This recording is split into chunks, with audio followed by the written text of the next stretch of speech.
Hello everyone, and welcome to yet another Deathmatch Civilization overview. In this video I'm going to be looking at the Turks. In my previous Civilization overview, which was on the Byzantines, they were the result that had the most votes in the poll I put on the top right hand corner of the screen, and that is why I'm going to be looking at them for this video. I'm also going to continue to use this method for a little while anyways, of choosing what civilizations I'm going to do next. So before you watch my intro, please take the time to vote on what civilization you want me to do in my next video.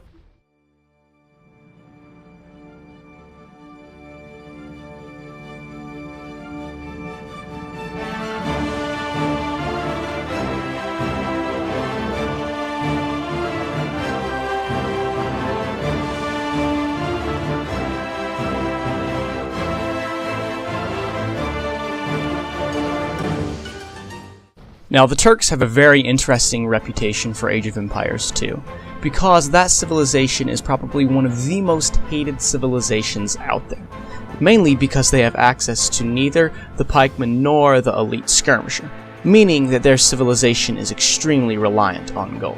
They are also extremely disliked in team games, especially on closed maps, because some of their bonuses at first glance seem to encourage a strategy of really strong defense and turtling, which can drag out games to be way longer than they need to be.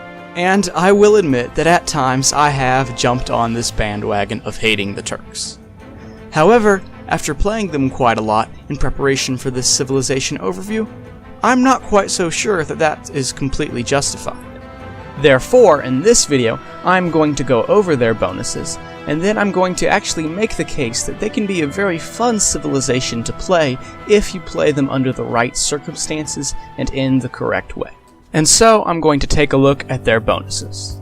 Their first bonus is that Gunpowder Units have plus 25% HP, meaning that the Turk Bombard Cannon has 100 HP instead of 80, the Elite Cannon Galleon has 188 HP instead of 150, and the Hand Cannoneer has 44 HP instead of 35.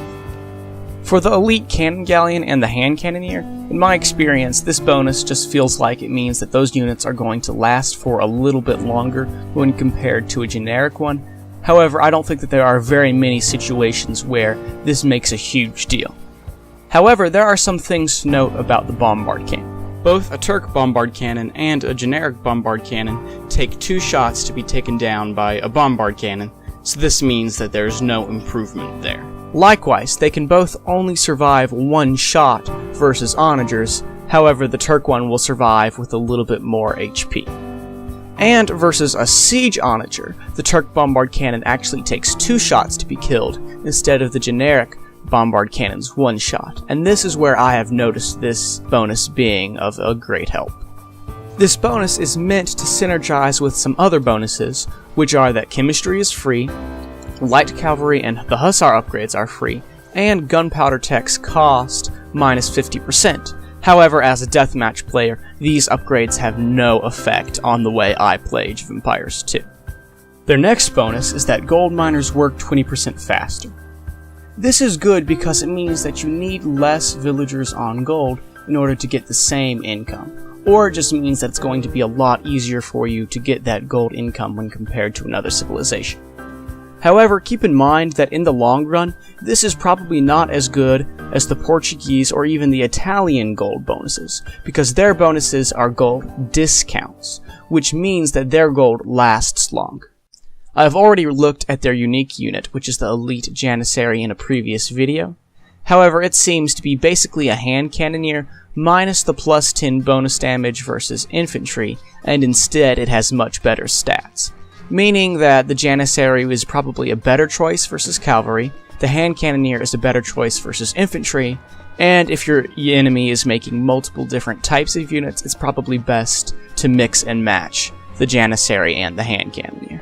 Their first unique technology is Artilery, and this gives plus 2 range to bombard towers, bombard cannons, and elite cannon galleons. This makes their bombard tower arguably the best in the game, because it can outrange many of the units that would normally be used against it. This also makes their elite cannon galleon second only to maybe the Spanish, because it means that it's extremely effective at raiding the shoreline, because you can reach just so much of the opponent's base that has been built on the land. However, for the bombard cannon, there are several things to look at. The first is that the Turks do not have siege engineers, meaning that their bombard cannon has 14 range, a bombard cannon with siege engineers has 13 range, and a generic bombard cannon has only 12. To put this in a little bit of perspective, an onager has 8 range, an onager with siege engineers, or most of the siege onagers, have 9 range, and a Korean siege onager in the base game has 11 range. This means that it's a lot easier to keep the bombard cannons safe from onagers, which they're already a good counter against. However, you still need to be careful when going up against the Koreans. Koreans, murdering your bombard cannons since 2000. Their bonus that was added in the HD expansions is Sipahi, which gives cavalry archers plus 20 HP. Given the fact that the Turks already have a fully upgraded cavalry archer, I think that this gives them some of the best cavalry archers in the game because it makes them a lot more tanky and a little bit harder to take down as such. And finally, their team bonus is that gunpowder units are created plus 20% faster. All these gunpowder bonuses seem to push any player, even a deathmatch player, into using gunpowder as the Turks. But their tech tree means that you can do more than this at times. And so, let's look at their tech tree. They have above average archers. Even though they are missing the arbalest and critically the elite skirmisher, they do have 3 solid options in the hand cannoneer, the elite janissary, and the heavy cavalry archer. And the Turks should use these units in most situations. I would argue that they have the worst infantry in the game for a deathmatch, mainly because the only time you should be using the champion is when the enemies are making elite Hussars or elite eagle warriors, because this is a very gold intensive unit. And they don't even have access to the pikemen, which means that in order to counter cavalry, they are forced to use a combination of janissaries and heavy camels, which can be quite expensive. I think that when playing as a Turks player, you should almost never make barracks. The Turkish cavalry, in my opinion, is above average, because they have access to the heavy camel, and the only thing they miss, other than the elephants of course, would be the paladin. I don't think that they're top tier because I don't think they have any significant cavalry specific bonuses. However, keep in mind that they can use their cavalry, including the heavy cavalry archers, to their advantage in many situations. However, be careful when using the cavalier. Even though it is one of the better cavaliers in the game, it's not that strong when compared to a paladin, and as such it is much easier to deal with. Grading their siege is extremely difficult because while they do have the siege ram, the heavy scorpion, and the extra ranged bombard cannons, they lack siege engineers, which means that their scorpions are much less effective against archers, and this is one of the Turks' weak points. Also, they don't even have the onager, meaning that the only time you should be making the mangonel in a deathmatch game is if you misclick. And so the Turks have average siege. I would have to say that their navy is highly above average, because the only thing that they miss is the fast fire ship, and because the elite cannon Galleon for them with that extra range is extremely effective at raiding the coast. And lastly, I think that their defenses are above average. They do have extra range on those bombard towers and on those bombard cannons. However, not having access to 2 of the essential trash units really means that they have a hard time countering the enemy when they run out of gold, and it means that they have a very difficult time encountering archers, as we shall see. And so, with this in mind, I'm going to talk about strategy for a deathmatch game. Now, there are 2 main land maps that you'll see the Turks played on. The first type would be closed maps, and this is one of the reasons they're hated, because their extra range bonus means that their bombard cannons and their bombard towers are extremely effective, and this drags out games. Players who play on these maps oftentimes think that the Turks should only be used with those 2 units, maybe adding in some Hussars or some Rams at times. And while in general this may be the most effective at times, it's probably not the most fun. And so that's not what I'm going to concentrate when I look on how you play the Turks. Instead, I'm going to look on how you should play them in an open map, or in a map where basically bombard towers and bombard cannons are not as effective in stalling games as they are in a Michi or Black Forest map. Now, a deathmatch game starts in the post-Imperial Age with a lot of resources with the map already explored. And what this means is that in order to start this game, you need to start as quickly as possible. What you need to do is you need to start by queuing up villagers, then you need to build a house, then you need to send your scout to the enemy base, and then you need to build stables, and then you'd want to use archery ranges, especially if you intend to rush. The stables are good because you can make heavy camels, or you can make hussars from them, and the archery ranges should be used in order to make the heavy cavalry archers. This works very well for the Turks because they can then use the archery ranges to make hand cannoneers. Once those first units are being sent to the enemy's base, the Turks player needs to immediately start their economy. They need to plop down several town centers near golds, and they'll need to start their farms up very soon. This is because the Turks' army is probably one of the most expensive armies in the game, and in order to win, they need to have as many units out as possible.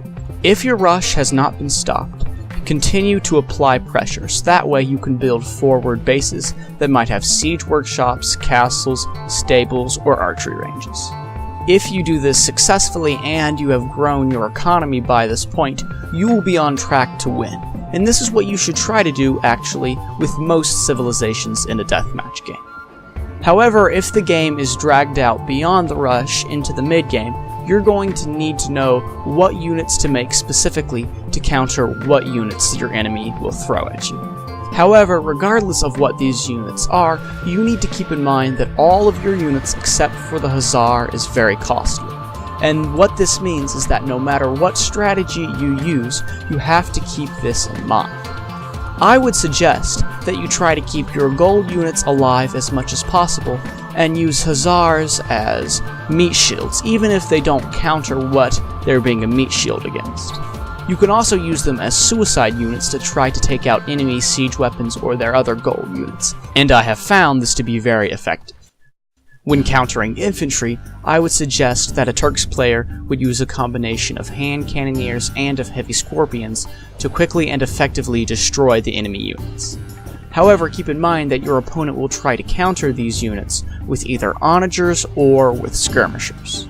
If they try to use onagers, that's fine because you have bombard cannons and you have those suicide hussars in order to try to take those out.